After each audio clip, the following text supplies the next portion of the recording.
Washington Governor Jay Inslee gave his final State of the State address in Olympia this morning. He spoke about his accomplishments during the past 12 years and what challenges are still ahead. Albert James is at the state capitol with the advice he gave to lawmakers as they face tough challenges this legislative session.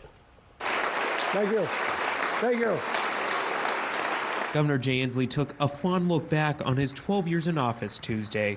And in this moment, our moment, I see a state that is evergreen and ever going forward. Speaking to a joint session of the legislature for the last time as governor, Inslee cited action on climate protections, abortion rights, and education as some hallmark successes of his time in office. There's more work to do, of course, but these accomplishments, I believe, should give us full confidence for the next steps. We keep moving forward. We pull together, because we are the state of Washington. Inslee also spoke about the projected $12 billion deficit over the next 4 years. He previously proposed a $2 billion spending reduction and new taxes, telling legislators Tuesday anything deeper could do great harm. His successor, Bob Ferguson, previously spoke of making over $4 billion in spending cuts. We have a strong economy, so why would we consider cuts to programs like housing or mental and behavioral health services at a time like this? The outgoing governor also talked about the incoming Trump administration.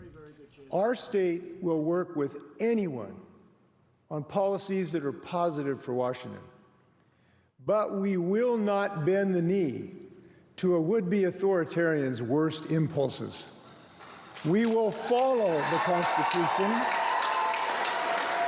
That remark triggered some Republican lawmakers to walk out of the chamber. Inslee closed by asking legislators to keep the same sense of optimism, confidence, and hope as they serve the people. To Washington, I bid you fair winds and following seas. Thank you.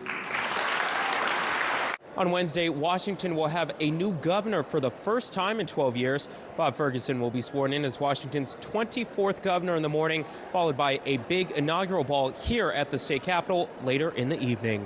In Olympia, I'm Albert James reporting. Albert, we appreciate that. As Governor Inslee is spending his final day in office, he also had his official portrait unveiled at the state capitol. 3, 2, 1, art.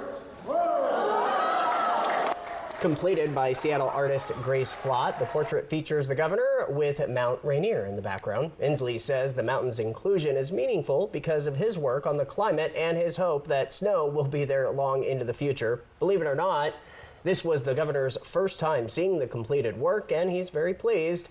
The artist says portraits have the power to connect people of different times and backgrounds. The portrait will join other gubernatorial portraits on display in the governor's office at the Legislative Building.